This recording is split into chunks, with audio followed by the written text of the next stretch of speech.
അല്ല ഡോക്ടർ, എനിക്ക് മതിയായ സമയം തരണം. 2 തവണ ശ്രീ റഹീം ഇടപെട്ട് സംസാരിച്ചതിന് മറുപടി പറയാനും ഡോക്ടർ പറയുന്നതിനുള്ള മറുപടി പറയാനും. ഈ പ്രതിഷേധങ്ങളൊന്നും ഒറ്റപ്പെട്ടതല്ല.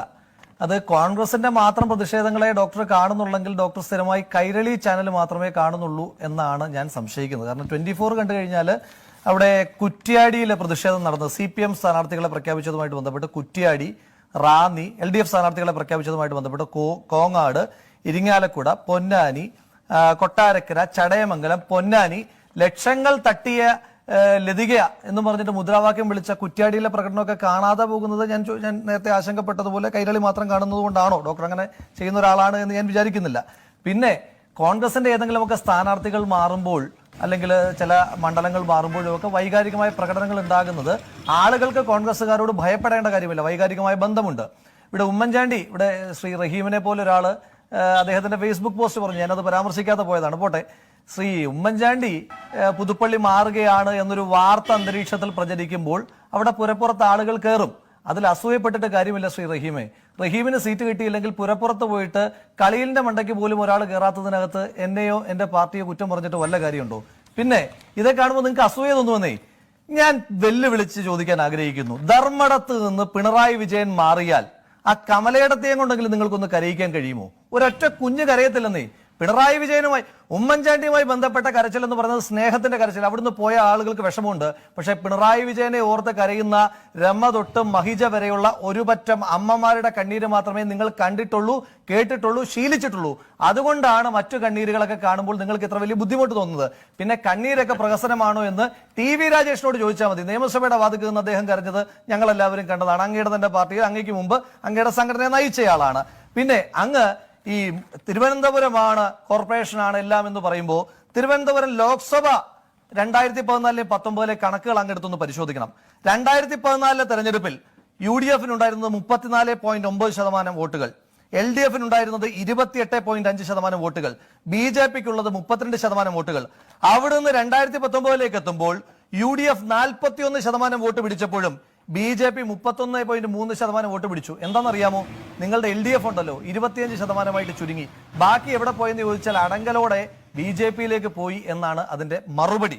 പിന്നെ അപ്പൊ ഈ പ്രാദേശികമായും തദ്ദേശീയമായിട്ടും ഒക്കെ നിങ്ങൾ നേരിടുന്നതിനെ പറ്റി പറഞ്ഞു. ഇവിടെ രമേശ് ചെന്നിത്തലയുടെ പഞ്ചായത്ത് നിങ്ങളോട് പറഞ്ഞതാണല്ലോ, BJPയെ ഞങ്ങൾ മുഖ്യ ശത്രുവായി കാണുന്നു സഹോദര. അതുകൊണ്ടാണ് ഞങ്ങൾ പറഞ്ഞത് രമേശ് ചെന്നിത്തലയുടെ പഞ്ചായത്തിൽ നിങ്ങൾ ഭരിക്കുമെന്ന് പറഞ്ഞു. കോൺഗ്രസിന്റെ പിന്തുണ വേണ്ട എന്നാണ് നിങ്ങൾ പറയുന്നത്. പക്ഷെ BJP പിന്തുണയോടുകൂടിയിട്ട് നിങ്ങൾക്ക് പ്രാദേശികമായി തെരഞ്ഞെടുപ്പുകൾ ഭരിക്കാം. SDP പിന്തുണയോടുകൂടി നിങ്ങൾക്ക് പ്രാദേശികമായി തെരഞ്ഞെടുപ്പുകൾ ഭരിക്കാം. പക്ഷേ BJPയെ പരാജയപ്പെടുത്താൻ കോൺഗ്രസിന്റെ കൂടെ നിങ്ങൾ തയ്യാറല്ല.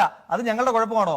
പാലക്കാട് മുനിസിപ്പാലിറ്റി, കേരളത്തിനകത്ത് ആദ്യമായി BJP അധികാരത്തിൽ വന്നത് പാലക്കാട് മുനിസിപ്പാലിറ്റിയിലല്ലേ? പാലക്കാട് മുനിസിപ്പാലിറ്റി കഴിഞ്ഞ തെരഞ്ഞെടുപ്പിൽ ഞങ്ങൾ പറഞ്ഞതാണല്ലോ നിങ്ങളോട് ചെയർമാൻ ആയിക്കൊള്ളാൻ ഞങ്ങൾ പിന്തുണയ്ക്കാൻ പുറത്തു നിന്ന് പറഞ്ഞാണല്ലോ.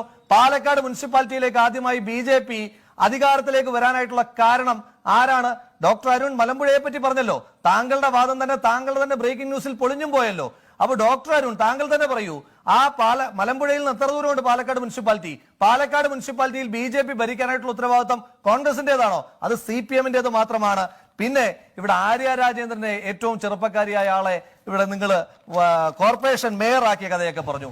എന്റെ പൊന്നു സഹോദരൻ, ഇങ്ങനെ ആളുകളെ പറ്റിക്കരുത്.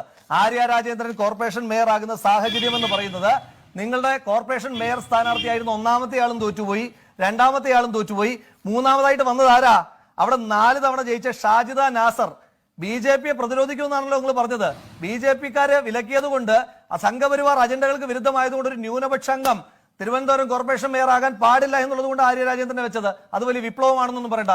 പിന്നെ ഇവിടെ റഹീം പറഞ്ഞല്ലോ, കടകംപള്ളിയുടെ കാലഘട്ടത്തിൽ ഇവിടെ ദളിതനായ ഒരാളെ ശാന്തിക്കാരനായി നിയമിച്ചു, ഇതൊരു വലിയ വിപ്ലവമാണെന്ന്. അങ്ങനെ ജാതീയതയ്ക്കെതിരായിട്ട് ഒരു വിപ്ലവം നടത്താൻ താങ്കളും താങ്കളുടെ പാർട്ടിയും ആഗ്രഹിക്കുന്നുണ്ട് എങ്കിൽ എവിടെയെങ്കിലും അമ്പലത്തിൽ മേൽശാന്തിയായിട്ടല്ല, നിങ്ങളുടെ പാർട്ടിയുടെ സെക്രട്ടറി ആയിട്ട് ഒരു ദളിതനെ ഒന്ന് വെച്ചൊരു വിപ്ലവം കാണിച്ചു തന്നേ സഖാവേ. ദളിത് നേതാക്കന്മാർ ഇല്ലാഞ്ഞിട്ടല്ലോ, ദളിതരായ ഒരുപാട് നേതാക്കന്മാരുള്ളപ്പോഴും നിങ്ങൾക്ക് സവർണ ഹിന്ദുക്കൾ ഉണ്ട് എങ്കിൽ മാത്രമേ നിങ്ങളുടെ പാർട്ടിയെ നയിക്കാൻ പറ്റത്തുള്ളൂ, നിങ്ങളുടെ മുഖ്യമന്ത്രി നിങ്ങളാക്കത്തുള്ളൂ. അപ്പൊ അതുകൊണ്ട് അത്തരം ജാതീയതയ്ക്കെതിരായിട്ടുള്ള പോരാട്ടമൊക്കെ ആദ്യം സ്വന്തം സംഘടനയ്ക്കകത്തും പോളിറ്റ് ബ്യൂറോയിലും അതുപോലെ സംസ്ഥാന സെക്രട്ടറി സ്ഥാനത്തും സംസ്ഥാന മുഖ്യമന്ത്രി സ്ഥാനത്തും ഒക്കെ നടത്തിയിട്ട് വരണം. പിന്നെ പാർട്ടി മാറുന്നവരുടെ കണക്ക് പറഞ്ഞു. ഇന്ന് അങ്ങ് SFIയുടെ മുൻ ഭാരവാഹിയാണല്ലോ. ഇന്ന് SFIയുടെ ബംഗാൾ സംസ്ഥാന ഉപാധ്യക്ഷൻ ശങ്കർ ഘോഷ് അദ്ദേഹം BJPയിലേക്ക് ചേർന്നു. അദ്ദേഹം BJP-യിലേക്ക് പറഞ്ഞു ചേർന്നപ്പോ അനുരാധ ശേഖർ അവർ വളരെ രസകരമായ ഒരു ട്വീറ്റ് ഇട്ടു. നിങ്ങൾ വായിച്ചിട്ടുണ്ടാവും.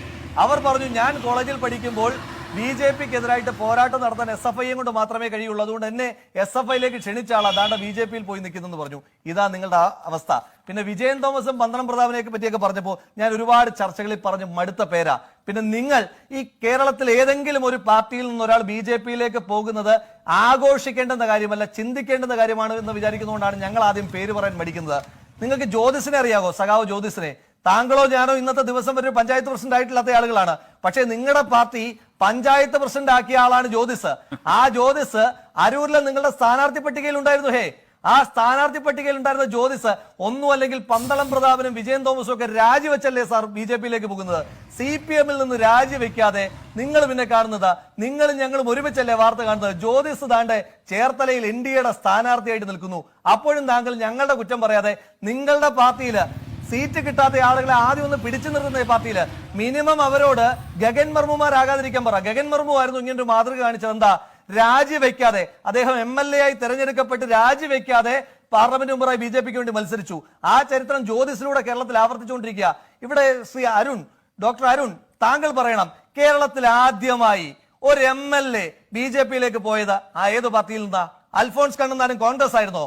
കേരളത്തിലെ ഒരു മന്ത്രി ആദ്യമായി BJP-യിലേക്ക് പോയത് ശിവദാസ് മേനോൻ ഞങ്ങളുടെ പാർട്ടിക്കാരനാണോ? ഇതെല്ലാം CPM അല്ലേ? CPM-ൽ നിന്നാണ് ആദ്യമായി ആളുകൾ BJP-യിലേക്ക് പോയിക്കൊണ്ടിരിക്കുന്നത്. അത് പഞ്ചായത്ത് പ്രസിഡന്റ് തൊട്ട് സംസ്ഥാന മന്ത്രി വരെ. അപ്പൊ ആ പട്ടികയൊന്നും പറയാതെ നിങ്ങൾ കോൺഗ്രസിനെ പറ്റി മാത്രം പറയുന്നത്, അത് റഹീം ദേശാഭിമാനിയും കൈരളിയും മാത്രം വായിക്കുകയും എഴുതുകയും കാണുകയും ചെയ്യുന്നതിനകത്ത് എനിക്ക് മനസ്സിലാക്കാം. പക്ഷെ ഡോക്ടർ അങ്ങനെ ഏകപക്ഷീയമായി ചിന്തിക്കരുത് എന്ന് മാത്രമേ പറയാനുള്ളൂ. പിന്നെ ഞങ്ങൾ പറഞ്ഞല്ലോ, നിയമം കേരളത്തിൽ അക്കൗണ്ട് തുറന്ന സ്ഥലമാണ് സംസ്ഥാനത്തിനകത്ത്. മഞ്ചേശ്വരത്ത് ഞങ്ങൾ നിയമത്തെ ഏറ്റവും ബെസ്റ്റ് കാൻഡിഡേറ്റിനെ പ്ലേസ് ചെയ്യാൻ ശ്രമിക്കുമ്പോൾ മഞ്ചേശ്വരം നിങ്ങൾക്കറിയാലോ, 100-ൽ താഴെ വോട്ടുകൾക്ക് BJP പരാജയപ്പെട്ട സ്ഥല. അവിടെ നിങ്ങൾ എന്താ കാണിക്കുന്നത്? നിങ്ങൾ ഒരു കെട്ടിയിറക്ക സ്ഥാനാർത്ഥി അവിടെ കൊണ്ട് അവതരിപ്പിച്ചു. മഞ്ചേശ്വരത്ത് നടക്കുന്ന പ്രതിഷേധ പ്രകടനങ്ങൾ റഹീം കാണുന്നില്ലേ? അവിടെ പ്രതിഷേധ പ്രകടനം നടക്കുക, കെട്ടിയിറക്ക സ്ഥാനാർത്ഥി വേണ്ട, ഇത് BJP-യെ സഹായിക്കാനാണെന്ന് പറഞ്ഞ് ഇവിടെ പോസ്റ്ററുകൾ പതിഞ്ഞില്ലേ? അപ്പോ മഞ്ചേശ്വരം BJP-ക്ക് അക്കൗണ്ട് തുറക്കുവാൻ കഴിയുന്ന രണ്ടാമത്തെ സ്ഥലത്ത് ഞങ്ങൾ ആപ്റ്റായ കാൻഡിഡേറ്റിനെ ഇട്ടു. നിങ്ങൾ BJP-യെ സഹായിക്കാൻ വേണ്ടി ദുർബലനായ സ്ഥാനാർത്ഥി ഇട്ടു. നിങ്ങൾ തന്നെ സൂചിപ്പിച്ചു, ട്രിവാൻഡ്രം സെൻട്രൽ BJP ജയിക്കാൻ സാധ്യതയുള്ള സീറ്റ് ഞങ്ങൾ അവിടെ VS ശിവകുമാറിന് ടിക്കറ്റ് കൊടുത്തു. നിങ്ങൾ ആർക്കാ കൊടുത്തത്? ഒരു 10 പേരെ തികച്ചെടുക്കാനില്ലാത്ത ഒരു പാർട്ടിയുടെ നേതാവിന് നിങ്ങൾ സീറ്റ് കൊടുത്തു. അതിനുശേഷം നിങ്ങൾ മലമ്പുഴയിലെ സീറ്റിനെ പറ്റി വിമർശിക്കുക. ഞങ്ങൾ ഗൗരവമായിട്ട് തന്നെയാണ് സാർ എടുക്കുന്നത്. അതുകൊണ്ടാണ് ഈ ചർച്ചകളിൽ ഞാനതൊന്നും ഔദ്യോഗികമായി സ്ഥിരീകരിക്കുവാൻ ആളല്ല, എങ്കിൽ പോലും ചർച്ചകളിലെങ്കിലും ഉമ്മൻചാണ്ടിയെ പോലെ കേരളത്തിലെ തലമുതിർന്ന ഒരു നേതാവിനെ നിയമത്ത് കൊണ്ടുവരാൻ ആഗ്രഹിക്കുന്നത് കേരള നിയമസഭയ്ക്കകത്ത് ഒരൊറ്റ BJP MLA പോലും ഉണ്ടാകരുതെന്ന് ആഗ്രഹിക്കുന്നുണ്ടാ?